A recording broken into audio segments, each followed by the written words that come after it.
Ela é aí ela vai me corrigir aqui se eu falar o nome dela errado. Meg Icó Cariri Mura Manauara. Ela é multiartista popular originária, não aldeada, amazonense, rama de ribeirinhos Icó Cariri, Mura e Munduruku. Detentores de saberes da agricultura, pesca, caça, parto, reza, artesanias e das ervas de cura. Capoeira, titular aposentada pela Universidade Federal do Rio Grande do Norte. Ela também é PhD em Psicologia, em Desenvolvimento Humano, pesquisadora de línguas ancestrais, Avanee, Equipea Cariri, aqui ela vai me corrigir, com certeza que eu devo ter falado errado, tronco do velho movimento indígena da cidade de Natal, Rio Grande do Norte, atuante na Boca da Mata, Culturas Cabocas, membro da Associação de Investigadores do Avanee, Cuarecá Atiacá. Paraguai, organizadora, supervisora didática das ilustrações e textos e idealizadora e criadora de textos.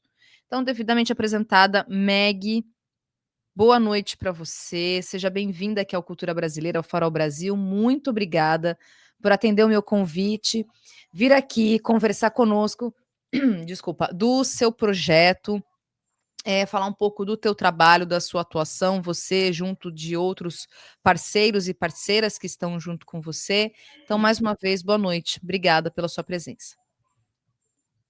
Boa noite, Thalita. Estão me ouvindo? Você está me ouvindo bem? Estamos sim. Pronto. Boa noite, eu que agradeço o convite, né, e a oportunidade, um pouquinho assim de última hora, mas é muito importante para a gente participar, né, dessas formas de encontro e disseminação da discussão, né, sobre inúmeros temas, porque para a gente é interessante divulgar o trabalho da gente com esse livro e outros trabalhos que a gente faz também. Então, muito obrigada, boa noite para quem está ouvindo. Agradeço. Obrigada. Inclusive, quero muito te agradecer, porque justamente eu convidei hoje a Meg, e ela já se disponibilizou para vir aqui, para a gente conversar desse projeto, né, que é o projeto Suma Uma, e eu queria muito que você pudesse falar dele. Vou até colocar na tela o e-book, é um e-book gratuito, viu, gente? Até para quem quiser baixar, eu já vou passar os links aqui, deixar no chat. E queria que você pudesse, então, a gente começar a nossa conversa falando desse projeto. Aliás, porque me recomendaram, viu, Meg? Falaram: olha, tem esse projeto, ele é novo, conversa com eles para eles virem ao programa, porque tem tudo a ver com a proposta do programa. Então, queria muito te ouvir, assim, você que idealizou esse projeto, o que, que é esse livro, né, o Suma Uma, com quais objetivos que você pensou ele, como é que ele está se apresentando aí para o mundo. Certo. Thalita, antes de falar um pouquinho especificamente sobre o trabalho, eu acho que eu posso ajudar em relação aos lugares onde as pessoas podem acessar esse Claro. material, tá bom? Então, nós temos um perfil que se chama sumauma.livro. É um perfil do Instagram e lá tem uma Linktree. E nessa Linktree vocês vão encontrar, talvez o primeiro ou o segundo link, é o link do livro que está aqui, a versão física, que na verdade é uma série de leitura, a gente chama livro, eu posso explicar depois? Claro, Porque claro. é uma série de leitura que ela é multilingüe, ela não é apenas de Avanê e português. Ela também tem uma versão em Libras, que está disponível nesse perfil na Linktree, já, chama uma versão em Lis, que é língua indígena de sinais, que está também na Linktree do Sumauma, aí mesmo. Siga, curta, compartilhe, dê um like. Não é? Isso, que é importante para a gente. E tem também uma versão em língua indígena de sinais, tem uma versão em audiodescrição, né? Tem uma versão em audiolivro e uma versão em videolivro, que logo, logo vai estar sendo inserida e alojada aí na Linktree. Então, assim, tem vários modos de comunicação que a gente tentou trazer para essa obra e fazê-la o mais democrática possível. A obra, ela não é nova, né? Porque assim, a obra ela existe a partir do momento em que ela é idealizada, né? Então, quando a gente publica um material como esse aqui, muita coisa já aconteceu na vida da gente, né? Principalmente nós que trabalhamos com esse intuito, né, de fortalecer a identidade, com esse intuito de questionar as construções coloniais sobre nós. Tudo parece que é tudo mais demorado, né? Pronto. Esse é o flipbook que está disponível na página e você está colocando aí. Tá disponível no perfil. Isso, Deixa eu falar um pouquinho exatamente. sobre esse trabalho. Eles trabalham o resultado de 10 anos, né, de pesquisa na língua Vanier. Que eu, Meg, Gerson Canindé, que está aqui, inclusive, deve estar chegando uma hora dessa aí, Lobo Guaraguaçu, que eu gostaria de fazer, inclusive, uma reverência rápida à existência do nosso parente.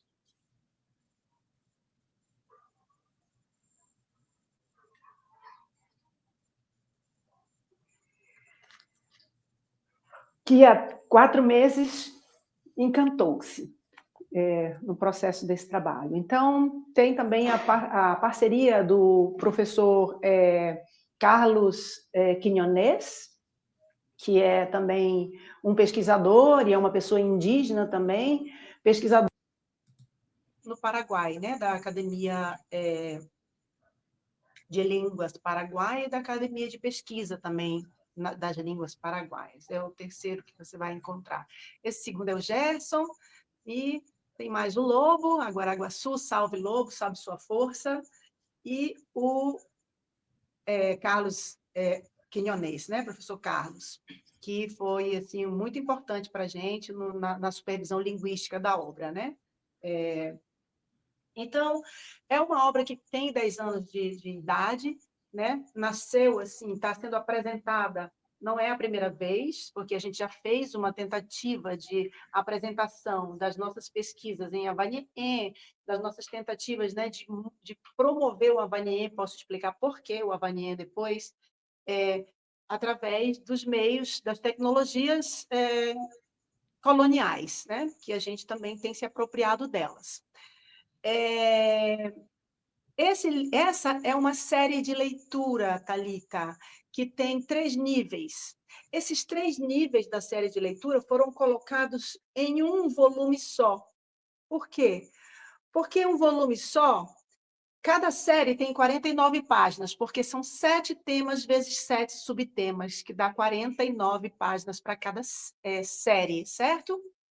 A primeira série se chama Sumauma Toku, que é broto de Sumauma.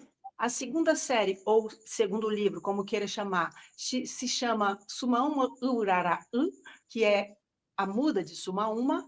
E a terceira série é a Sumauma Urá, que é o nível mais avançado, está lá para as últimas 49 páginas da série, certo?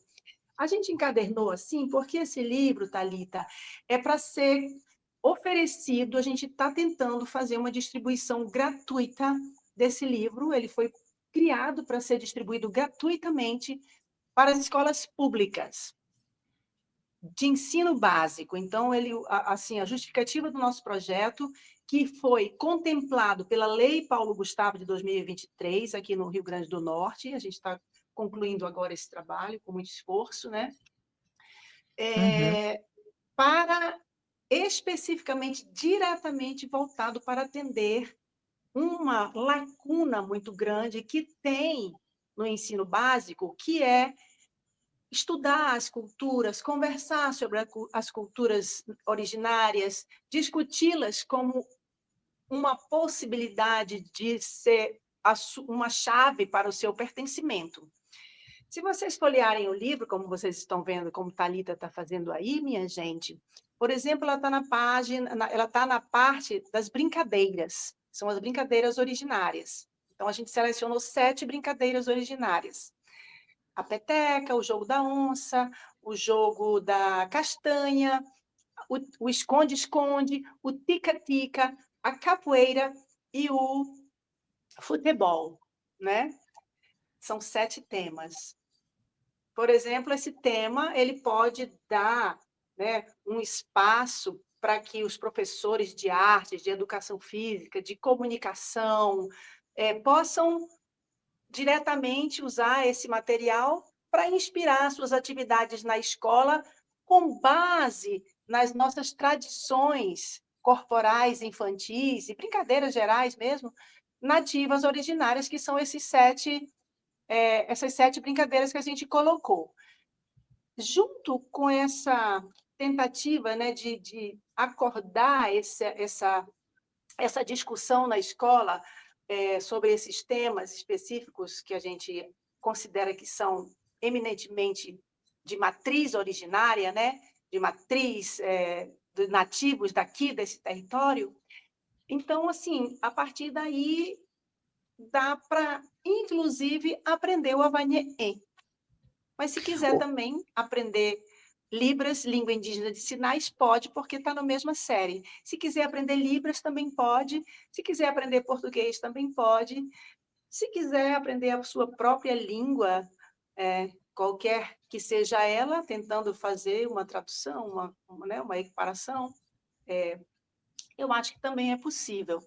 Essa que você está folheando aí, Thalita, é o livro das tradições, não, dos utensílios.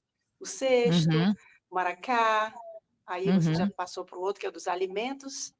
Pode virar a Agora página. vou. Pronto, começa com o pilão, o cesto, o maracá, a cuia, se dá mais uma viradinha, a A faca, faca o arco e flecha e e a a rede. rede. Então, a gente escolheu esses 7 objetos, esses 7, né, que são utensílios e que estão presentes muito no nosso dia a dia, né, de pessoas originárias, para a gente poder conversar sobre esses temas. Ele pode dar assim, uma inspiração para inúmeras atividades, né, no contexto pedagógico, porque a gente tem professores muito criativos, né, que adoram fazer esse tipo de trabalho, de pesquisa, de criação dentro da sala de aula, de discussão, né?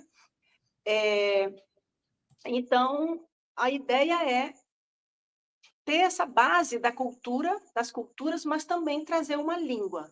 E aí a gente colocou o Avanhê, porque é a primeira língua que eu, né, aprendi junto com os meus parceiros que publicaram esse livro. Então, por que não, né? O Avanhê é uma língua oficial do Mercosul, é uma língua cooficial do Mercosul, é uma língua que tem uma estrutura muito interessante, né, gramatical, conhecida, estudada, pesquisada. Ela é uma língua oficial, inclusive, dentro de um município do nosso território, né, assim, com essa divisão política que a gente conhece, né, chamada de Brasil, que é no Mato Grosso.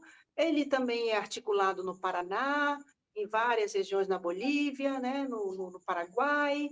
E, assim, é um idioma, uma língua, né, que é muito elegante, muito bonita, como vocês vão poder E, ver, se folhearem e lerem o livro. Então, assim, podemos aprender o Avanhê também, mas né? E, mas professora, não exclusivamente voltado para a língua. Você pode falar, né, sobre esses objetos, trazer memórias a partir das redes, trazer memórias a partir dos pilões. Quem não tem uma avó, né, que já fez um anguzinho de milho, né? Uma bisavó que não fez um anguzinho de milho, um mingau de milho quentinho, uma canjica pilada de pilão, não é? e, Então, a gente e espera deixa eu que te perguntar, trazendo esses Meg, temas, né, que a gente considera como sendo eminentemente representativos, não só da cultura da família Guarani, mas como também das outras famílias linguísticas do Brasil, tanto as vivas, que são articuladas ainda, né?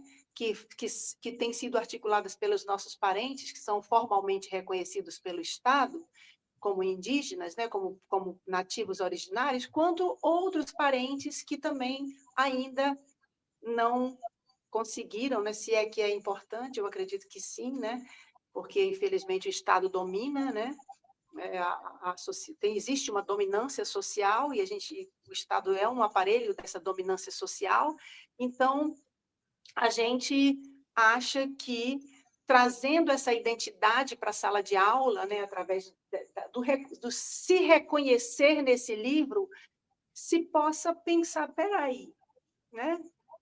Essas culturas também são minhas, né? Porque eu também não sou uma pessoa, né, que tenho essa ancestralidade indígena, porque eu não sou uma pessoa indígena? O que me fez? O que fez minha família que pratica todas essas 49 temas que estão aí, eu me reconheço em todos eles, por que então que eu não sou uma pessoa indígena, né? Então a gente espera que os professores vão criando aos poucos, né, estudando, pesquisando, conversando entre eles para criar uma bagagem para poder conseguir contracolonizar o ensino, contracolonizar a estrutura educacional brasileira que privilegia o inglês, o francês, o espanhol, o grego, o esperanto, tudo que você colocar na escola, as pessoas vão achar lindo, menos uma língua indígena.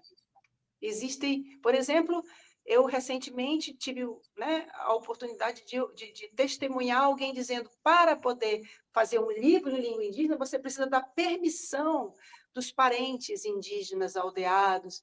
Então, assim, existe ainda uma restrição, né, que a gente aprendeu a reproduzir sobre as nossas próprias culturas, né? Essa restrição foi criada para nos deixar fora, né, de um sistema, para deixar no limbo que hoje todos nós que somos de retomada indígena ancestral e que não temos esse reconhecimento formal pelo Estado, buscamos contradizer, né? O limbo, o apagamento, né? O sequestro identitário, é isso. Professora, você me ouve? Eu acho que ela não me... Tá me ouvindo? Você me ouve, professora? Eu Não. estou ouvindo um pouquinho, não estou conseguindo ouvir. Você pode falar um pouquinho mais alto? Conseguindo Posso, ouvir. posso falar mais alto. Agora melhorou? Ou não? Uhum. Melhorou? Você consegue me ouvir, me entender? Não. Não? Eu tô te chamando, acho que, enfim. Eu acho que eu Não, não. posso. Deixa eu ver se o seu Aqui está áudio. ok. Aqui tá ok. Continua não me ouvindo? Não me ouve? Não? Ouço pouco, estou ouvindo pouco você, consigo entender. Que estranho. Bom, tá bom. Gente, se alguém tiver com algum problema, porque de repente eu posso sair e entrar novamente, se for o meu áudio. Aí me respondam, por favor, aí, se vocês também estão com problema para me ouvir. E aí vocês me falem, tá bom? Bom, professora, veja se você consegue me ouvir. Não? Eu desativei aqui o meu microfone para ver se, né, eu consigo, mas realmente não Não. desativei o Bluetooth, estou agora direto no microfone do celular, não estou ouvindo. Eu vou pedir para você sair e vou tirar você. Eu vou te chamar no WhatsApp. Espera aí. Sim, claro. Eu vou chamar ela no WhatsApp, gente. Eh, E aí, de repente, pedir para ela sair e entrar novamente. Porque vocês estão me ouvindo normal, não estão, pessoal? Nossa, eu quero muito ouvir a professora, ela é ótima. Espera aí, eu vou tirar ela e aí eu vou pedir para ela sair. Vou pedir para ela sair, vou pedir para ela entrar novamente.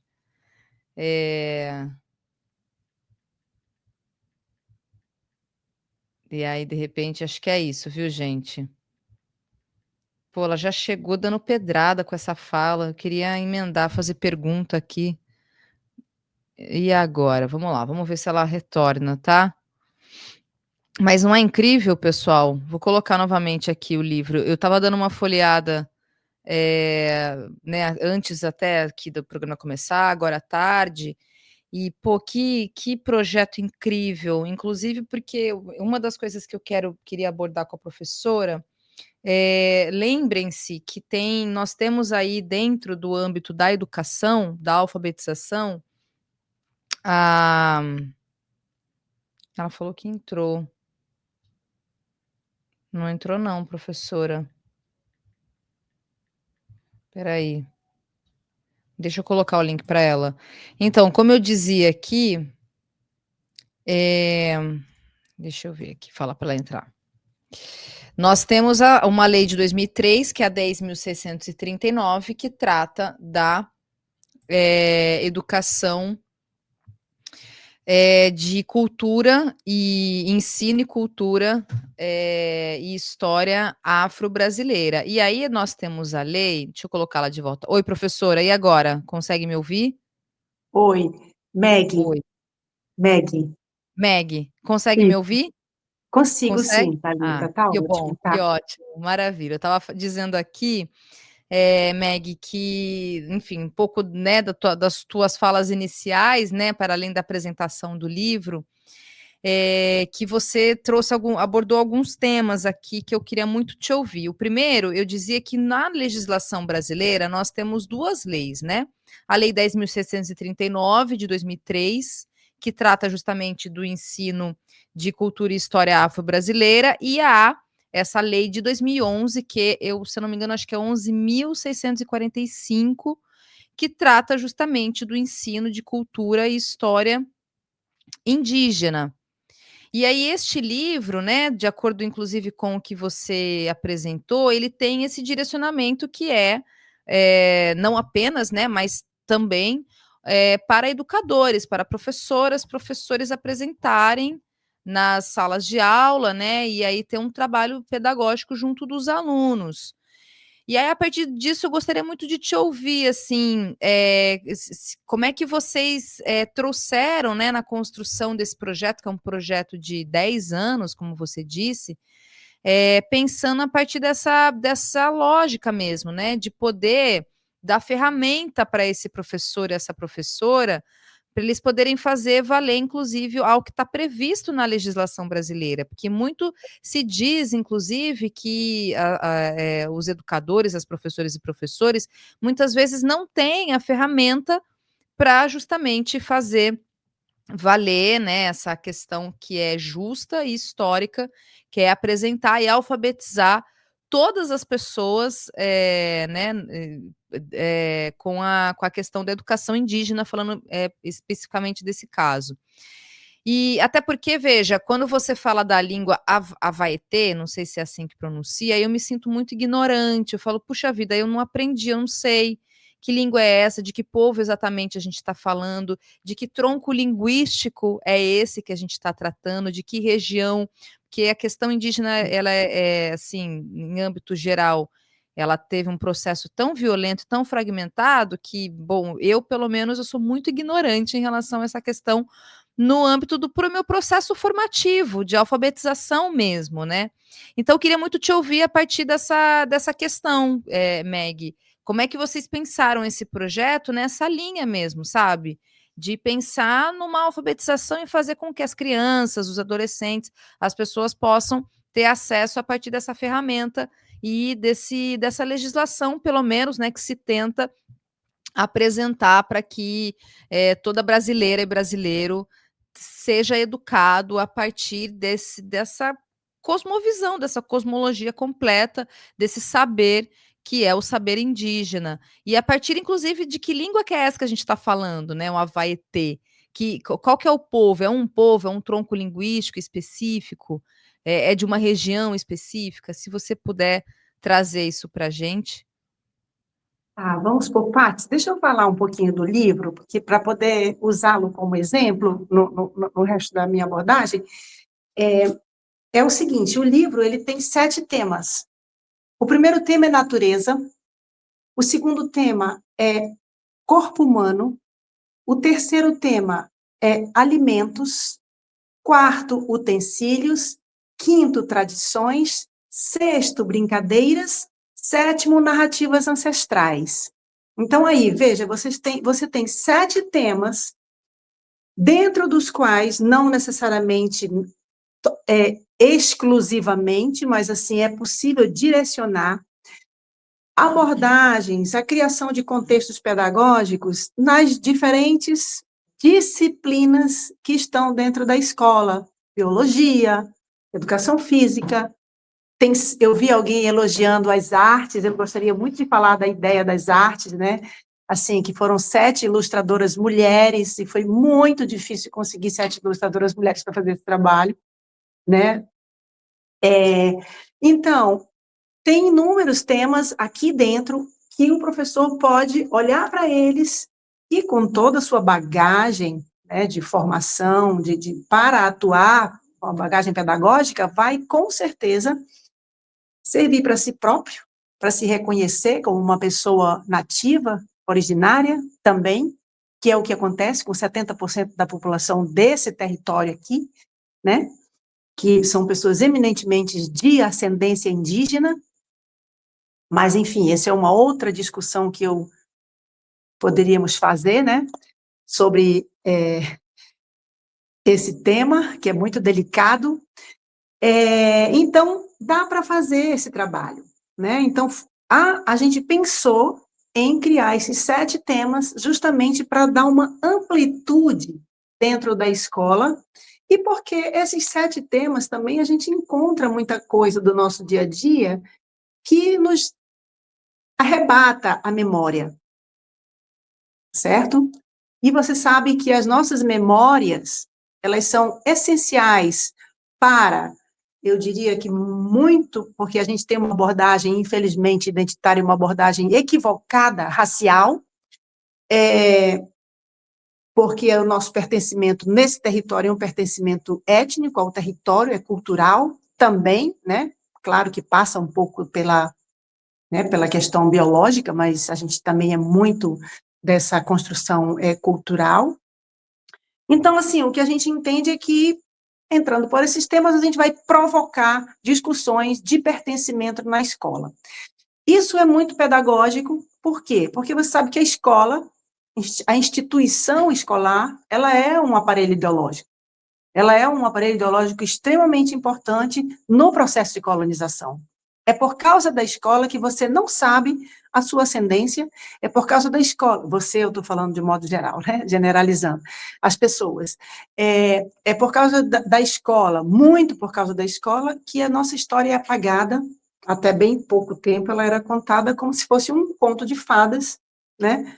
E que os vilões sempre fomos nós, nossos ancestrais, colocados como vilões, e até hoje somos, né? Então, assim, a nossa pedagogia, ela é para além da língua, ela é para além da biologia, ela é para além da educação física, para além da língua portuguesa.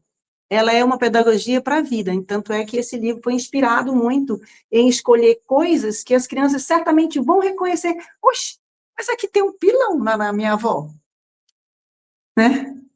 A minha avó tem um pilão. Olha, lá no candomblé, no candomblé não, na Umbanda, no candomblé, onde quer que eu faça parte, né, desses cultos, na Jurema, o povo usa maracá, né, todo mundo usa maracá, então, tá me ouvindo? Então, assim, a gente espera que haja um disparo, né, nessa reflexão sobre pertencimento. Eu durmo e acordo numa rede, eu como macaxeira, né? Meus ancestrais mudaram geneticamente a banana, mudaram geneticamente o abacaxi. Hoje o abacaxi que a gente come são transformações genéticas de tecnologia indígena. Toda a comida, a base da nossa comida brasileira, o feijão, o milho, né? Então, é muito significativo para a gente apresentar esse tema na escola, porque a gente sabia, Thalita, a partir das nossas experiências de mais de 20 anos de trabalho, sobretudo aqui, né, no Rio Grande do Norte, junto com os nossos parceiros aqui também, que fazem um trabalho há muito tempo aqui no Rio Grande do Norte de retomada identitária, talvez seja o movimento mais antigo do Brasil, enfim, fazer essas discussões, né? E a gente vê na escola que os professores, eles são completamente alheios. Eles vivem esses temas, mas eles não identificam esses temas como sendo um gatilho de memória, e a memória como sendo um mecanismo importante de afirmação identitária. Se a memória não fosse um mecanismo importante de afirmação identitária, a nossa memória não teria sido apagada, né? As nossas tradições não seriam banalizadas e diminuídas, né? Como, por exemplo, ixi, ele dorme em rede. Caboclo dorme em rede. Tipo, chique deitar na cama. Deitar em rede todo mundo gosta, mas não é chique, né?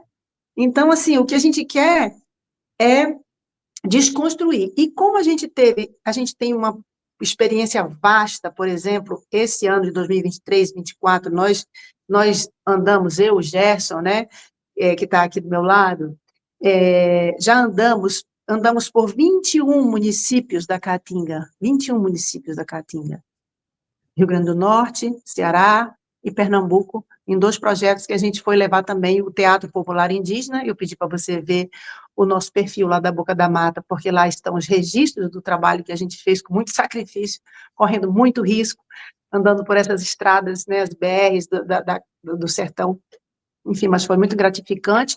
A gente chega nas escolas, Thalita, a gente vê que assim, as pessoas não se reconhecem, elas, na verdade, elas estão no limiar, porque quando você...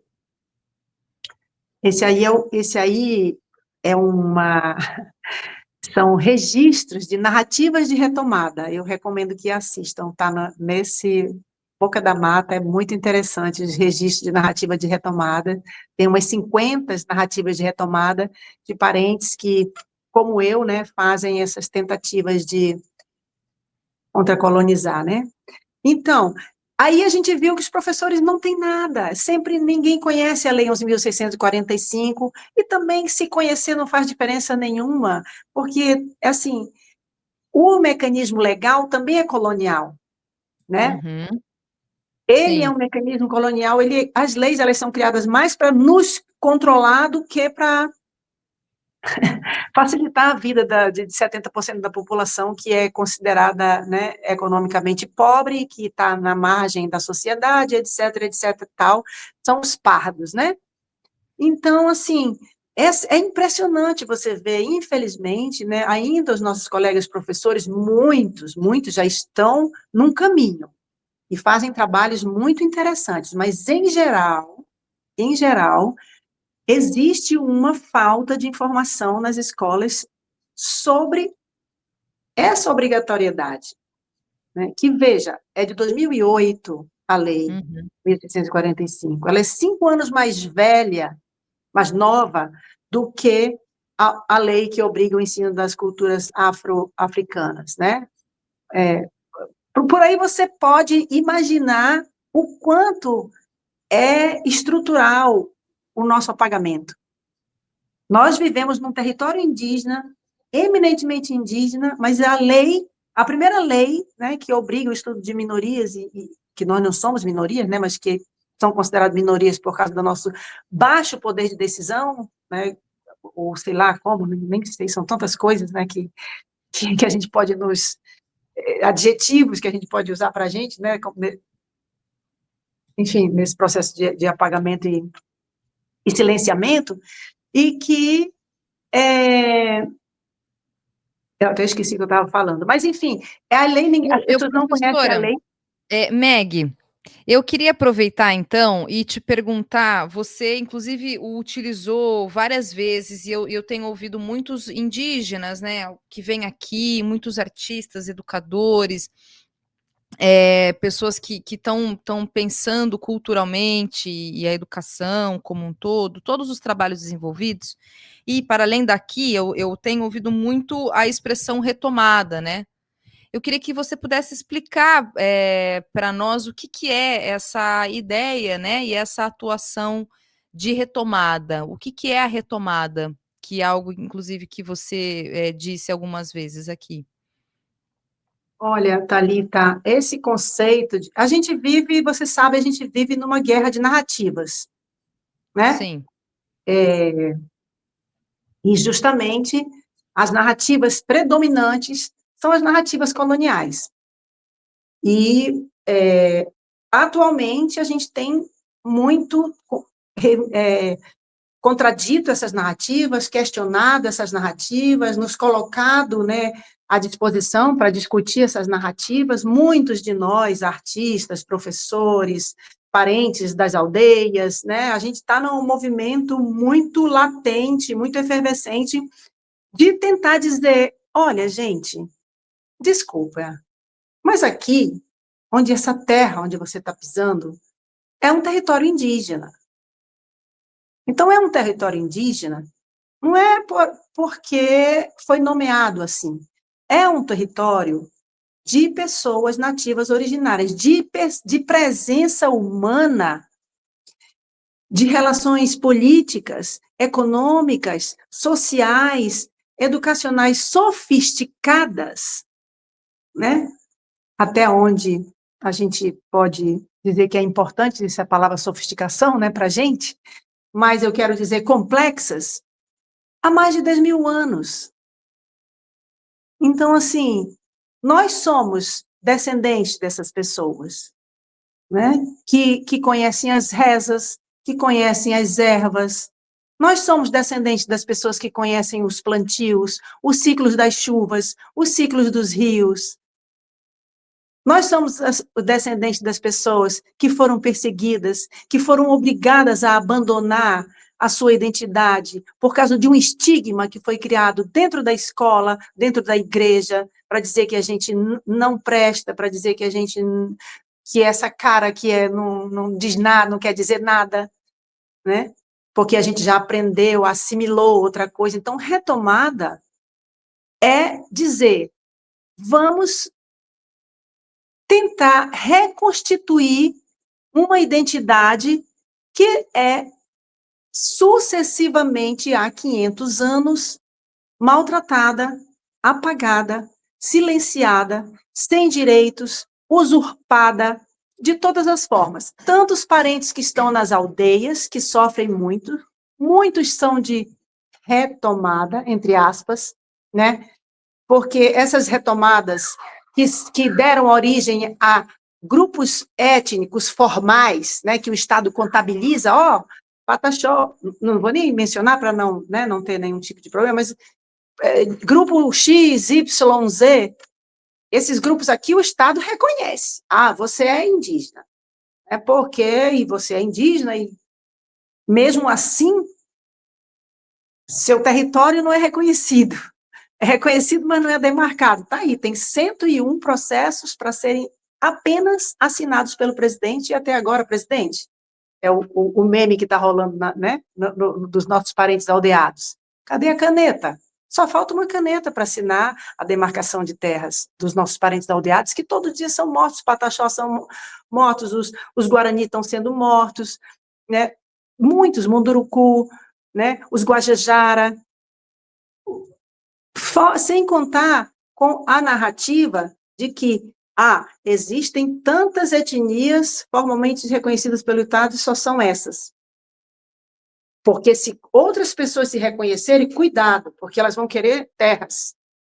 Essa é a grande falácia em torno da nossa retomada da identidade, que é disseminada, né, de fake news. Nós queremos os nossos direitos, sim, nós queremos saúde, educação, moradia, direitos de educação, para todo mundo, para a periferia, Thalita. A periferia toda é aldeia, os quilombos são aldeias. Se não são mais, é porque não podem ser assim chamados, por causa do apagamento histórico, por causa da usurpação dos nossos direitos, né? Mas, na matriz originária ali, da construção social de cada cantinho que você vê nesse território que a gente está pisando hoje, existe uma história muito antiga, originária, de sofrimento, de construção, de criatividade, de felicidade, sabe, de espiritualidade, que nos torna um povo diferente por causa disso, e a gente não consegue ver, porque, assim, a estrutura do Estado, ela é cruel e ela vai criando essas leis, ela vai impondo, né? Por exemplo, a lei de terras, né? Que foi muito crucial para a delimitação de quem é e quem não é indígena, né? Enfim, a lei de educação, imagina, faz 17 anos que a gente tem uma lei que obriga o ensino das culturas da história indígena no ensino básico, e você ainda, infelizmente, ainda vai, e os professores ainda estão se virando sozinhos. Muitos colegas professores se viram sozinhos. Professora, a gente não tem, a gente está atrás, o que a gente faz, né? E a nossa sugestão é, siga pelo caminho das suas memórias, siga pelo caminho do seu pertencimento, quem são seus pais, seus ancestrais. Se você não sabe quem eles são, muito provavelmente é porque eles são pessoas originárias. Meg, e tem um ponto, assim, muito importante, né, dentro de tudo que você está trazendo aqui, inclusive para as próprias reflexões que acho que está todo mundo fazendo, e aí eu te pergunto, você acredita que indígenas, eles não são apenas aqueles e aquelas que estão aldeados, há aqueles e aquelas indígenas que, ainda que não estejam aldeados, inclusive dentro dessa estrutura e dessa dinâmica, como você acabou de apresentar aqui, né? E que podem ser reconhecidos como indígenas. Eu te pergunto isso até porque você mesmo trouxe, né, a questão da expressão do termo, do autorreconhecimento de pardos, né? E eu sei que há uma discussão, inclusive, em relação a isso, né? Desses movimentos dentro, inclusive, né, da questão indígena, sobre a partir justamente de gatilhos de memória, de você, a partir, inclusive, né, de ferramentas e de projetos como deste livro, em que a pessoa pode justamente ir acionando e olhando a sua ascendência e ter esse entendimento de quem ela é, de onde ela veio. E aí eu sei que há essa discussão, né, sobre se indígenas são apenas aqueles que são aldeados ou você acredita que há indígenas que não necessariamente estão aldeados, mas que são indígenas por justamente todos esses aspectos que você está apresentando aqui para a gente. Thalita, tipo, quanto tempo a gente tem mais para conversar sobre isso? Pois é, eu sei que é muito complexo. Eu Inclusive, vou te devolver, eu vou te devolver essa resposta, assim, porque é um assunto bem complexo, eu sei que eu não vou poder ter muito tempo, são 3 horas já que você está de trabalho, eu acho que a gente pode conversar sobre isso depois, não quero fugir sobre esse tema, esse é um tema que me interessa muito. Quando você me faz essa pergunta, eu entendo que você nega a minha identidade. Eu entendo que você não considera que meu nome, aí que eu te passei, que a minha biografia que você me pediu, você não entendeu sobre ela. uhum. Então, assim, se eu não acreditasse nisso, Thalita, eu não teria feito isso para você. O que eu sou uma pessoa mentirosa? Claro. Então, assim, desculpa eu estar te fazendo isso, a live, Não, mas eu mas estou fazendo isso não é nem retoricamente. não, imagina, É uma mas não é nem questão o que eu retórica, porque não é, na porque, verdade, não é nem o que eu acredito, é querida, uma pergunta todos os mesmo, é uma dias as pergunta. nossas identidades são caladas. Você sabe o que é isso? Thalita, todos os dias tem alguém que tem a identidade negada. Todos os dias, todas as horas. Hoje é a terceira vez segunda, que a minha identidade é a pessoa, eu me apresento como uma pessoa indígena não aldeada, e a pessoa ainda, tipo, não me apresentei como professora, não me apresentei como artista, me apresentei como mulher, mãe, indígena não aldeada, porque para mim isso é uma das coisas muito importantes da minha Uhum. existência. E eu sei porque eu tenho eu fiz essa, porque não é uma escolha, é uma decisão. É uma decisão que ela é feita, a decisão pela identidade, pela declaração identitária, que é o que eu fiz agora, e que muitos de nós fazem, nossos parentes fazem, essa decisão ela requer critérios, certo? Infelizmente, nós vivemos num país, Thalita, que os critérios identitários são critérios raciais. Nós vivemos num país racista, estruturalmente racista, né? Que usa é muito complicado. O sistema usa o questionamento da nossa identidade, né? Tipo assim, poxa, mas você é preto, mas você não tem o cabelo pichain, você não tem a pele preta, né? Você é um preto e quase branco, então você não é um preto. E as memórias dessas pessoas, entende, Thalita?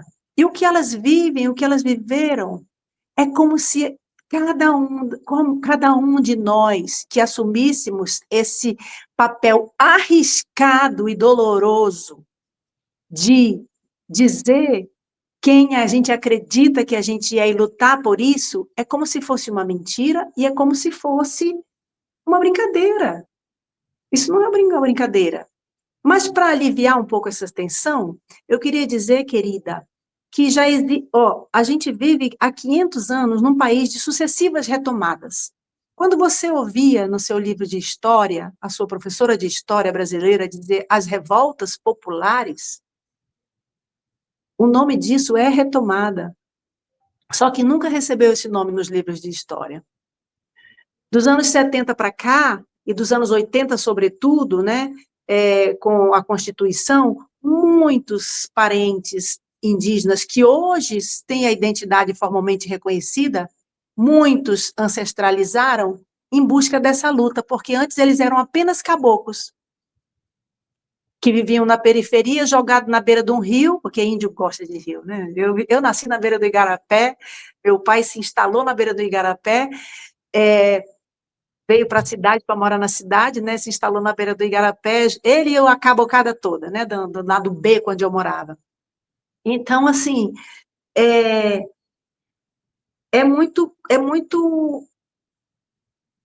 triste, na verdade, sabe? Que a gente ainda tenha discussões rasas na escola, na TV, sabe? E que, assim, são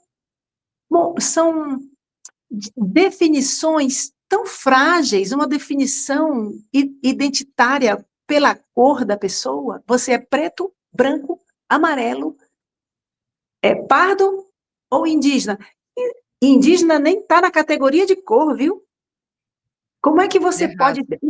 Isso é um erro crucial de pesquisa. Eu sou doutora, né? Sou doutora em psicologia, então eu estudei bastante essa coisa de fazer questionário, validação de questionário. Como é que você cria uma categoria?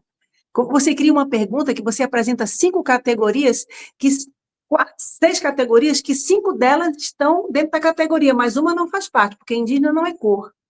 É branco, preto, pardo, amarelo, azul, não sei qual é a outra cor, e indígena.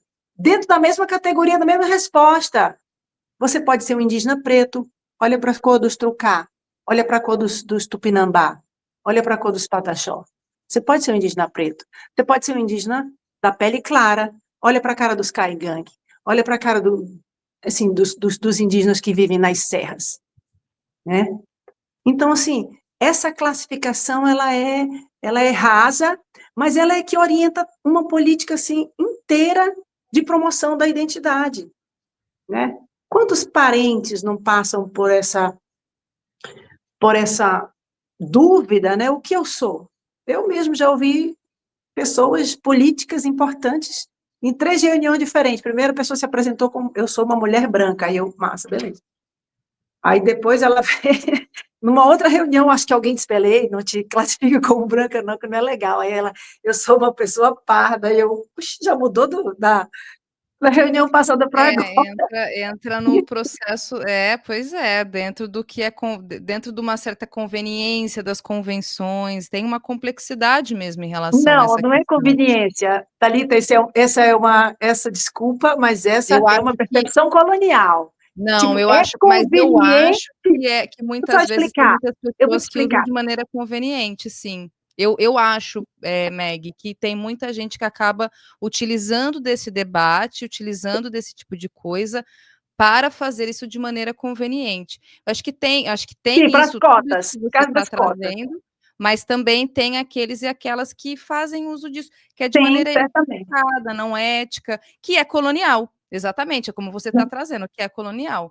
Então, não é apenas a questão do equívoco, mas quando a gente fala isso... do problema de como as questões foram colocadas para a gente, mas acho que também aqueles e aquelas que se apropriam disso. Sobretudo aqueles e aquelas que fazem, que estão em algum lugar de poder e fazem justamente desse lugar para poder se apropriar desses processos que são lutas históricas mesmo e acabam invisibilizando e apagando aqueles e aquelas que precisam estar nesses lugares. Então, acho que tem dentro dessa discussão tem isso também, sabe? Mas assim, essa sua colocação, eu estou dizendo que ela é colonial, a partir do momento em que você, assim, é um pensamento generalizado, a respeito da identidade. A pessoa se assume, ela é preta, ela tem um cabelo pichain, ela tem uma boca assim, mas ela tem a pele clara, ela não é preta. Então, assim, os nossos parentes pretos estão passando por isso. Os nossos parentes com portadores de alguma necessidade de acessibilidade, né, que não, nem precisariam estar sendo classificados. Por que que nós precisamos estar sendo classificados? Porque existe existe uma estrutura, Thalita, que nos obriga a nos classificar. Sabe por quê? Porque elas nos obrigam a nos ver diferentes, para nós termos espaços, lutarmos por um espaço, pelo mesmo espaço, enquanto que se a gente tivesse baseado nas nossas tradições originárias, a gente não estaria por aí, né? Por que que você, no banco da sua escola, se você era a melhor aluna, você era colocada na frente? E o pior atrás? Não era para ser o contrário? Era para ser o contrário, não é? Mas é porque há uma questão de privilégio, muitas vezes baseada na cor da pele, né? Justamente porque nós estamos numa sociedade estruturalmente racista, como você mesmo Mas disse. assim, a gente fala da perspectiva da classe média, eu, você, mas olha, veja bem, nós temos 70% da nossa população que vive com casas que elas têm pelo menos 3 tipos de construção, de materiais de construções aglomeradas. A maioria delas, elas não duram 3, 4 anos, entendeu? Não tem estrutura econômica para manter uma moradia digna, porque elas não têm esgoto, elas não têm rede de esgoto, porque elas não têm acesso. Eu falo muito isso, mas sempre, Meg sempre repete isso. Elas não têm acesso a sistema básico de saúde, a periferia toda. Se você conhece a periferia, você vai ver que na periferia, se alguém for acidentado, a ambulância demora 4, 5 horas para chegar. Vai morrer. Quem são essas pessoas, Thalita? São as pessoas que têm a pele clara e se disserem que são brancas, estão se aproveitando para se privilegiar? Não, são pessoas da periferia, da favela, que tem a pele clara, que tem a pele preta, que tem a pele mais ou menos preta, né? Então, assim, a gente só pensa assim, sabe por quê? Porque a gente reproduz um pensamento colonial. Eu estou falando de mim Mas também. não, Mas eu estou eu falando acho de mim também, sabe? não, eu acho super importante tudo isso que você está trazendo, inclusive, Meg, porque traz uma perspectiva indígena dessa discussão. E eu tinha, por isso que te fiz essa pergunta, porque aqui a gente já fez esse debate, essa discussão na perspectiva do negro, né? Da pessoa do colorismo, do negro e tal. Então, é muito importante poder ouvir uma pessoa indígena trazer essa questão, porque acho que amplia muito essa discussão e esse debate. E você tem toda a razão. Acho que tem uma questão que nos integra, que é as questões da exploração a partir do viés econômico. Justamente.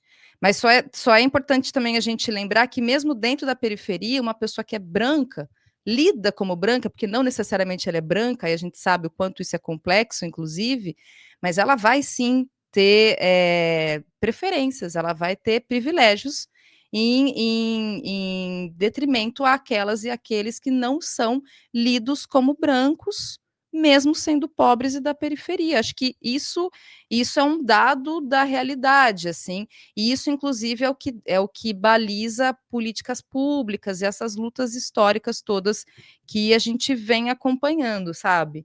E também, acho que tem um outro ponto super importante que você traz, porque são regiões e regiões. O Brasil é um país gigantesco, né? Ele é continental e ele tem todas as suas variáveis que precisam ser destacadas também, né? Lamentavelmente, a gente vive essa questão que é complexa. Lamentavelmente ou não também, né? Porque acho que também isso nos engrandece e enriquece como um todo, sabe?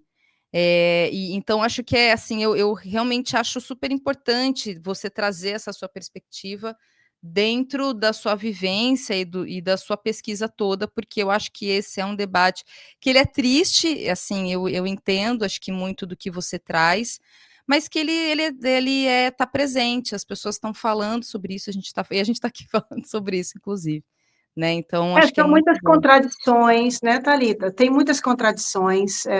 A gente mesmo, se você ter uma ideia, eu, nesse processo, né, de declaração identitária e na minha luta pela identidade, né, por promoção da identidade entre as pessoas que estão fora desse mecanismo, né, de reconhecimento formal, né, que é a aldeia, então, assim, eu fico só vendo o quanto é difícil das pessoas se reconhecerem e, ao mesmo tempo, o quanto é fácil.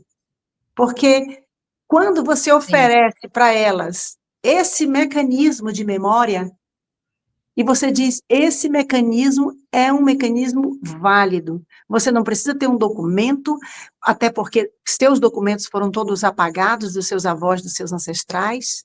Isso é uma narrativa recorrente nas retomadas, né? Você precisa...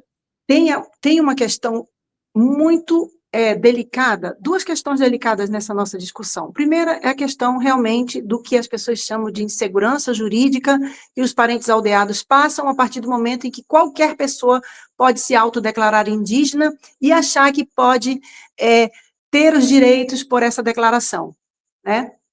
Essa é uma questão delicada, foi por isso que eu perguntei, temos mais tempo para conversar? Porque eu acho que isso é preciso ser discutido. E, inclusive, isso passa também pela questão da classificação pela cor, né? Por essa narrativa, né, insistente da colônia de dizer, os brancos têm mais privilégios.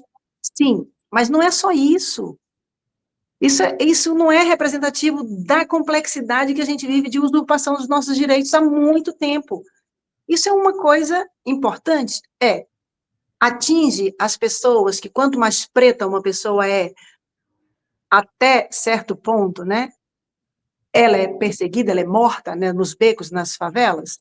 Eu não sei Sim. se até certo ponto, Meg, eu acho que quanto mais... Os 70% índices e da os população dados... carcerária é parda.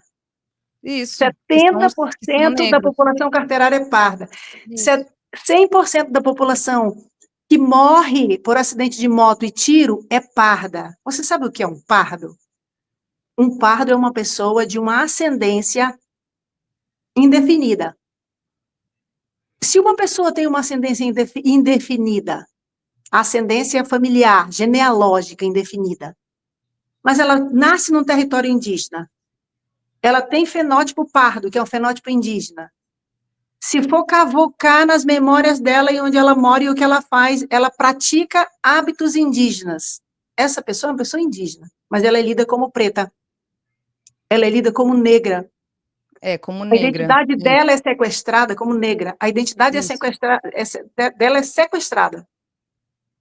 Não, eu não quero diminuir aqui, jamais, a importância da luta dos parentes afrodescendentes dentro do nosso território. Mas é preciso entender que a população ela não pode estar submetida a essa política de bicolor que o Estado põe para a gente. Mas assim, As volta só pessoas na minha... pardas são pessoas indígenas, elas são pessoas originárias. Isso, então, mas Mas é essa que é a minha misturado, pergunta. mas tem indígena. Mas então, a pergunta que eu fiz a você é justamente essa, porque eu sei que há justamente essa discussão, né? Porque há muitos daqueles e daquelas que são indígenas e que muitas vezes, aqui eu estou reproduzindo discussões e leituras que eu fiz, tá? E aí você, por favor, me corrija a partir do, enfim, da sua vivência e do que você está trazendo. E a pergunta que eu te fiz é, a pessoa, quando ela é indígena, e ela acaba se colocando como parda, justamente porque ela está nesse lugar, né, de não reconhecimento, e aí ela entra na categoria de negro. E aí esse é o ponto da minha pergunta. Ela, assim, o que deveria ser colocado? Ela é indígena e não parda? É essa a minha pergunta inicial, é justamente Essa essa, entendeu? categoria jamais vai ser permitida. Jamais, Então, e aí muito tem um ponto dificilmente. interessante, Vai e tem um demorar ponto muito interessante tempo. que você traz, Meg, que você fala o seguinte: olha, há um interesse, Aqui é uma interpretação que eu estou fazendo, então, né, até queria te ouvir sobre isso. Porque você diz o seguinte, que há até um certo interesse colonial mesmo da estrutura, né, de tentativa de apagamento, de não tratar o indígena como uma maioria, e que, na verdade, é uma maioria justamente pela nossa história, como você vem trazendo aqui, explicando para a gente isso. Então, isso é um ponto super interessante, e isso, inclusive, foi uma das questões que me fez te levar a fazer essa pergunta, né? Porque eu sei que, inclusive, isso, como você disse, a gente nem tem esse tempo todo para discutir, eu acho que é uma discussão que está em aberto, que está colocada e que a gente não vai ter tempo aqui hoje, pelo menos, de esgotar, e a gente nem vai ter uma resposta pronta, né? Porque é um debate que está colocado realmente. Então, isso essa que é a minha dúvida nesse sentido, né? Se há essa questão de um determinado apagamento mesmo, né? Desse reconhecimento da pessoa falar, eu sou indígena. Justamente pelas minhas memórias, pela minha ancestralidade, pela minha ascendência, e por essas tecnologias de memória, inclusive, que é desse projeto que você está apresentando, que a gente está falando dele aqui. Então, essa a minha dúvida, é uma dúvida que eu Thalita, tenho mesmo, sabe? uma coisa, querida, é a autoafirmação. Uma coisa é a autoafirmação identitária. Qualquer pessoa tem o direito de se autoafirmar como ela acha que ela é. Eu gostaria de aproveitar, fazer um paralelo, né, para constatação desse direito das pessoas LGBTQIAPN+, né? Sobretudo das pessoas trans, né? Ou seja, que é uma identidade que a pessoa é o que ela diz que ela é. Se é permitido para essa classificação colonial, que também é classificação colonial, classificar as pessoas por gênero, né? Essa classificação, por que ela também não é aplicável para a identidade étnica? Por que eu não posso me autoafirmar? Porque, para todos os efeitos, a partir da narrativa colonial, quando eu me assumo uma pessoa indígena, ou preta, ou sei lá o que, é porque eu quero ter os privilégios que a colônia está dando pela usurpação que a colônia fez por muito tempo para os nossos ancestrais, e agora a gente tem essa merrequinha, que é os 10% de cota, né, nas escolas, porque devia ter cota para branco, que nem branco tem nesse país, né, quer dizer, tem, mas está todo mundo escondido, curtindo, morando fora do país, né, porque a gente está trabalhando aqui dentro, na fazendinha, né, dos ricos, produzindo para eles, né, porque branco mesmo, eles não aqui mesmo nem moram. Então, assim, uma coisa é a autoafirmação identitária, é um direito supraconstitucional, é um direito inalienável. Se eu disser, a partir de amanhã, sair dizendo aqui que eu sou um sapo, eu posso. Agora, obviamente, como eu me comporto a partir das implicações que a minha identidade traz para um coletivo. Qual é o impacto da minha identidade no coletivo? Que responsabilidade eu tenho sobre esse coletivo que está submetido a outra categoria imposta, que não é simplesmente uma classificação, é uma realidade, que é essas classificações sociais de pobre, de miserável, de ladrão, né? E de uma série de outras adjetivos, né, que impõem para a gente. Por exemplo, se você vê duas pessoas entrando numa farmácia, uma delas se veste como pessoa pobre, ou seja, não usa paletó. Para todos os efeitos, quem vai roubar a farmácia é ela. Não importa a cor dela. Não importa a cor dela. Se uma pessoa entrar de paletó, nenhum segurança vai segui-la. Mas ela rouba, dando canetada, certamente nas secretarias que ela gerencia, públicas, normalmente, porque a gente sabe como o nosso país é corrupto e o quanto acontece de lavagem de dinheiro e não precisa a gente, né?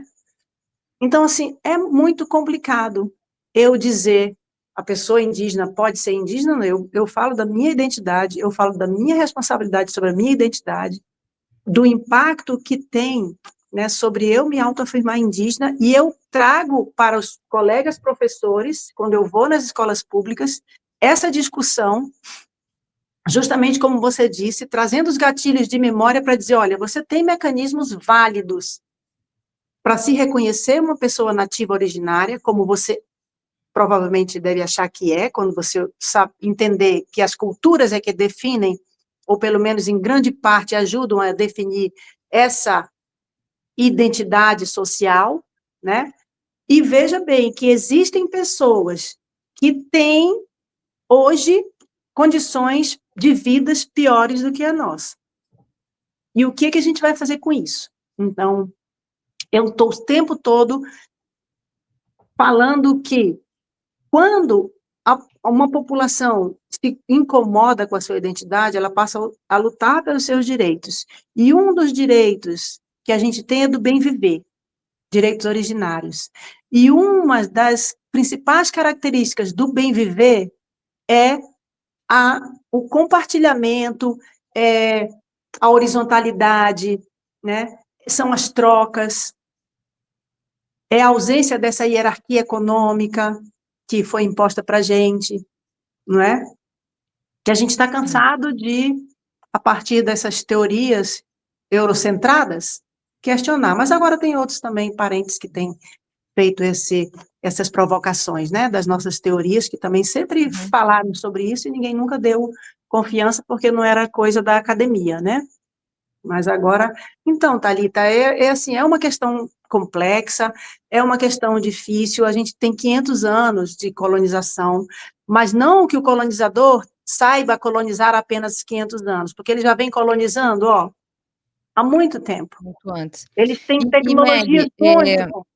sim, e inclusive, para dizer para você que, de fato, como eu disse, né, é uma discussão essa e todas as coisas que a gente abordou aqui, que você trouxe, que não se esgotam hoje, até tem gente aqui falando no chat, e eu reforço que eu gostaria muito que você voltasse para a gente falar, né, das questões todas, se aprofundar, né, para a gente se aprofundar nessas questões todas colocadas, e tem um ponto, eu acho que você trouxe, eu concordo, assim, plenamente, porque no fim, né, assim, dentro de todas as questões polêmicas e debates e concordâncias e discordâncias, acho que tem um ponto que você trouxe e eu concordo mesmo, que é muitas vezes até do ponto de vista da questão da identidade e as questões das políticas públicas, como por exemplo a de cotas, é que a gente acaba entrando numa linha de combate para disputar as migalhas, né, e a gente poderia avançar.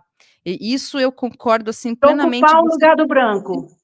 Disputar as migalhas que ele joga, né? Disputar as migalhas que ele joga. Tem uma fotografia, um quadro muito representativo disso, né? Que são mulheres brancas jogando moeda para crianças asiáticas num país colonizado da Ásia. Eu uso muito essa imagem, né? Como, não sei se você conhece, né? Se divertindo, jogando moedinhas e as crianças todas correndo para pegar as moedinhas. Nós somos essas crianças, né? Achando que tem um monte de senhorinhas elegantes se divertindo a partir da nossa felicidade por estar compartilhando as migalhas que elas jogam. Concordo Isso, sim. plenamente. Pois é. Então, nós somos essas pessoas que estamos provocando a diversão a partir de estarmos brigando entre nós para saber quem tem mais direito. É preto, é pardo, é branco, amarelo, é azul, é que cor? Enquanto as nossas classificações reais, elas são baseadas nas nossas condições de vida, né? Quem consegue, por exemplo, né, não passar 4 horas para ir para o trabalho? Quem são essas pessoas? Que cores elas têm? Né? Existem muitas cores de peles que não podem ser colocadas, né, dentro da política racial bicolor, que né, que funciona muito bem nos Estados Unidos. Inclusive, eu gostaria de informar que as retomadas de identidade, elas são muito frequentes nos Estados Unidos, no Canadá, né, no México nem se fala, na Bolívia, a Biayala, que é a terra fértil, que é o nosso continente, ele está efervescente de retomadas identitárias. Essa discussão é constante, nós não temos nada pronto, às vezes nós fazemos colocações contundentes, pessoal, mas é porque assim a gente acaba reproduzindo e trazendo para esses momentos, assim, um sofrimento de um engasgo, né? De séculos, de um engasgo das minha mãe, das minhas avós, das minhas bisavós, é um engasgo, e às vezes a gente paga o ônus para poder colocar esse engasgo, né, para fora, essa coisa engasgada, né? Mas é uma discussão que ela precisa ser feita, eu agradeço muito por você ter trazido esse debate, acaba que eu queria muito ter falado do meu livro. Não, vamos falar mais, Meg. Olha só, eu vou ler alguns comentários aqui, porque já passou, inclusive, do nosso tempo, que é um debate, realmente, essa conversa é uma conversa que rende. Mas deixa eu falar para vocês rapidamente aqui, olha só.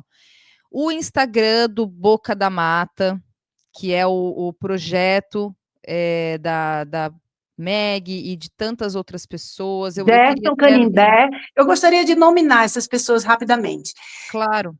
O projeto Meg e Cocaririburã Manauara, eu comecei realmente, eu me responsabilizei pela organização, né, de certo modo, por idealizar esse projeto e correr atrás dele mesmo, né, e organizar os meus parentes, ajudar, né, até pela minha própria experiência com esse tipo de trabalho. Gerson Canindé, Otucaioné, que tem uma história muito interessante, eu sugeriria de você convidá-lo para conversar e para ele contar a história dele, por exemplo, de que ele, até bem pouco tempo, ele não era considerado indígena, mas agora alguém descobriu um registro na família dele que tem o um nome indígena, então agora ele pode ser considerado indígena, isso é assim, é muito representativo do nosso apagamento. Só pode com documento, certo? E Lobo Aguaraguaçu, Otucaioné, que também é uma pessoa muito importante no processo de promoção da autoafirmação identitária no Rio Grande do Norte. Então, nós três, tem também o Jonas Arapuá e tantos outros parentes que vêm fazendo uma luta aqui há muito tempo de promoção da identidade através das línguas, tá bom? Muito E, bom. por favor, entrem lá no perfil do Sumaúma, gente. Aí, interajam com o perfil, que vocês vão receber umas mensagens. Então, deixa eu te falar uma coisa. Tem gente perguntando aonde que encontra o livro, onde compra o livro. Tem um livro físico para ser comprado, além do online, né? Da versão online que a gente estava mostrando? Sim, querido. Não, a gente, infelizmente não. Esse livro ele foi produzido para ser distribuído gratuitamente para os professores da escola pública. Então, nós estamos tentando articular com a escola, com as secretarias de educação, para distribuir o livro gratuitamente físico. O livro físico, com essas ilustrações maravilhosas, que está muito bonito. Mas o livro virtual, o flipbook, o e-book, eles vão estar disponíveis na Linktree do Sumaúma.guarani. Você puder colocar aí Sumaúma.guarani no Instagram. Se você... Aqui o link, olha só, gente. Está aqui o link da página do Instagram do Sumaúma. Cadê? Eu coloquei e não... Cadê? Eu coloquei, mas eu vou colocar de novo aqui, olha só. Para vocês seguirem e acompanharem. Aqui, ó, sumaúma.livro. E lá vocês têm acesso ao link, que é do Linktree, e que tem acesso ao... Muito bom, aí. Olha só. Para quem quiser acessar. E também, só 2 mensagens, então, Meg, para a gente poder fechar aqui, que é aqui, olha só, aqui perguntando onde eu acho o livro dela, então tá aí, viu, gente? Olha só, para vocês acessarem.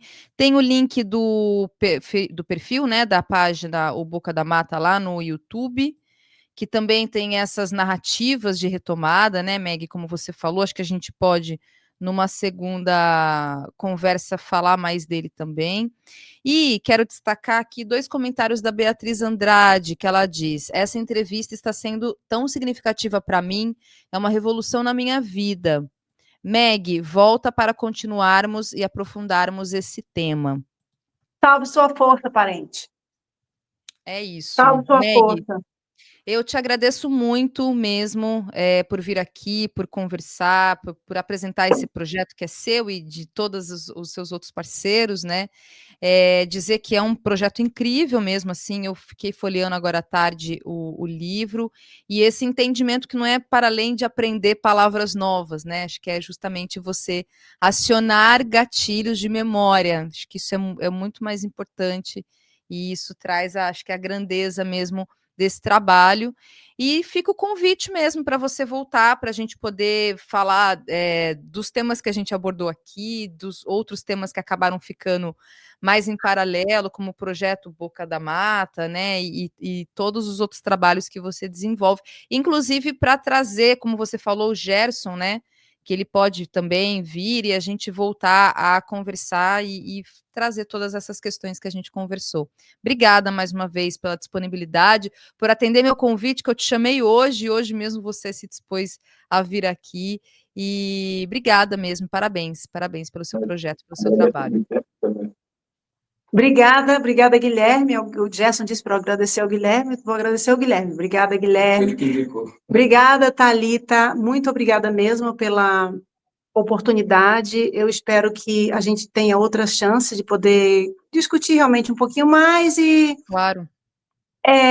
Esclarecer pontos de vista e, sobretudo, também até mudá-los, se for o caso, né? Porque é muito tolo a gente se colocar em posições restritas e rígidas a respeito de uma criação que deve ser coletiva. Mas uma coisa a gente não deve abrir mão, é de sempre contradizer todas as narrativas coloniais. Muito bom, concordo. Mesmo que a gente não tenha fundamento, diga não. Fica repetindo que nem criança de 3 anos de idade, não, não, não, não, não. Porque é assim que a gente vai conseguir. Obrigada, boa noite. Obrigada, Meg, até a próxima. Obrigada. Tchau, tchau. Valeu. Tchau.